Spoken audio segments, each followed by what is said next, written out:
ভাবিজি, এটা কোনো ছোটখাটো নয়। আরে আরে শান্তা, হ্যাঁ বুবু, মোমবাতিটা নিয়ে আয় তো, কারেন্ট চলে গেছে। হ্যাঁ বুবু, নিয়ে আসছি। দুঃখিত, আইপিএসটা খারাপ হয়ে গেছে। জি, কোনো ব্যাপার না ভাবিজি। জি, আপনি তারপরে বলেন।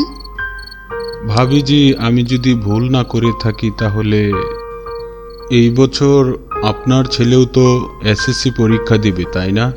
জি, এই বছরই পরীক্ষা দিবে সে। তাহলে আপনিই বলুন ভাবিজি, একটা ক্লাস 10-এ পড়া ছেলের কাছে এত টাকা কোত্থেকে এলো?